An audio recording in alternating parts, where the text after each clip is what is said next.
आज मैं एक बहुत ही सुंदर स्टोरी सुनाने जा रहा हूँ कि हम लोग कुछ और प्लान करते हैं और ईश्वर के प्लान कुछ और होते हैं, लेकिन हमें नहीं पता कि उन प्लान्स का क्या रिएक्शन होने वाला है, क्या एक्शन होने वाला है। तो ऐसे ही एक स्टोरी है। एक बार भगवान बैठे होते हैं तो एक पंडित जी बड़ी शिद्दत से उनकी साफ सफाई करते हैं, पूजा अर्चना करते हैं रोज़ ही। तो वो एक दिन वो भगवान को कहते हैं कि क्या आप थकते नहीं हैं बैठे बैठे, मूर्ति बन के हमेशा बैठे रहते हैं, तो आप जाइए रेस्ट कर लीजिए, मैं थोड़ी देर के लिए बैठ जाता हूँ आपकी जगह पे। तो भगवान ने मना कर दिया। फिर पुजारी के बार बार कहने पर उन्होंने कहा नहीं, आज आप रेस्ट पे जाइए, आप मुझे चांस दीजिए। कहा चलो ठीक है भाई। भगवान ने कहा चलो ठीक है भैया, आप आ जाओ थोड़ी देर मूर्ति पर, एक शर्त है कि कोई भी कुछ भी आता रहे, कुछ भी कहता रहे, आपने कोई रिएक्शन नहीं देना। पंडित जी ने कहा बिल्कुल ठीक है, मैं कुछ नहीं कहूँगा। तो हुआ क्या जी, वहाँ पर एक सेठ आया। सेठ ने आके माथा टेका तो उसका जो पर्स था वो पेंट से गिर के नीचे गिर गया। तो उसके बाद एक दूसरा व्यक्ति आया। तो दूसरा व्यक्ति जब आया तो उसने देखा, वो वहाँ से मांगने लगा कि मेरी बड़ी मजबूरी है, मेरी वाइफ एडमिट है हॉस्पिटल में, तो प्लीज़ मुझे पैसे दीजिए। तो देखा तो वो उसके सामने वो पर्स पड़ा था। तो उसने कहा हो धन्यवाद भगवान, आपने मुझे पैसे दे दिए। उसमें सेठ के काफ़ी पैसे थे। नहीं, उसके बाद जैसे ही वो व्यक्ति पर्स उठा के चले गया तो वो सेठ ने जाके देखा हो मेरा पर्स तो वहाँ गिर गया मंदिर में। तो वो फिर से वापस आया कि देखने के लिए कि मेरा पर्स किसने उठाया। तो वहाँ पर एक नेवी ऑफिसर आया हुआ था, वो भी माथा टेकने, क्योंकि वो शिप पे जा रहा था। वो शिप पे जाने से पहले उसका ये एक रिवाज, वो हमेशा ये करता था कि आके भगवान से प्रार्थना करता था, उनको वंदन करके ही फिर ही जाता था। तो जो नेवी ऑफिसर था उसकी एक आदत थी कि वो कभी भी शिप में जाने से पहले भगवान को माथा टेक के जरूर जाता था।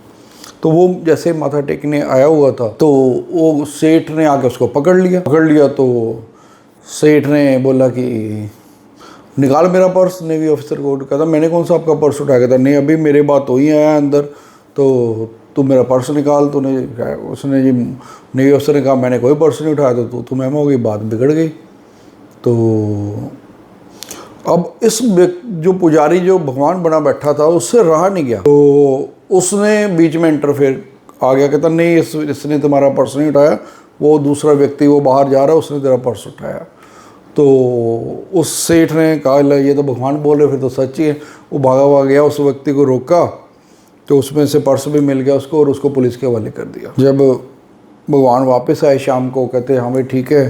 तो कहता भगवान, वो पुजारी कह रहा देखो आज मैंने एक बहुत अच्छा काम कर दिया, जो व्यक्ति नजायज़ फंस रहा था उसको बचा लिया मैंने, नेवी ऑफिसर। तो भगवान ने कहा हो तूने ये क्या कर दिया?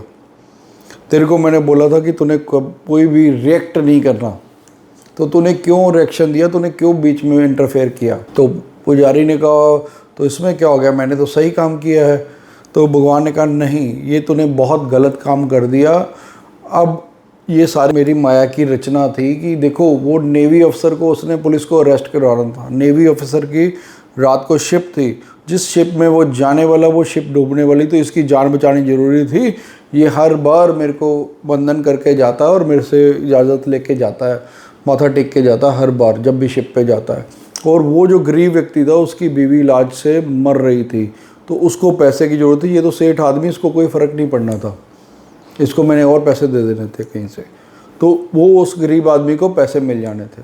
तो तूने ये सारा गड़बड़ कर दिया हो। तो पुजारी को बहुत फील हुआ, दुख हुआ। तो उसने भगवान से माफ़ी मांगी। मोरल ऑफ द स्टोरी क्या है कि जब भी भगवान कुछ करता है तो हम उसको रिएक्शन देने शुरू कर देते हैं, भगवान आपने ऐसे क्यों किया, वैसे क्यों किया।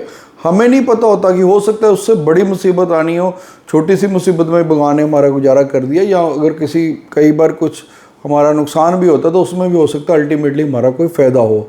तो जैसा कि उस नेवी ऑफिसर का वो परेशान हो रहा था, हालांकि उसका उसमें बेनिफिट था। तो इसी तरह हमें भी भगवान के प्लान्स नहीं पता, जो वो कर रहा है तो हमें उसी को मानना चाहिए कि ठीक है, उसी परिस्थिति में हमेशा खुश रहना चाहिए।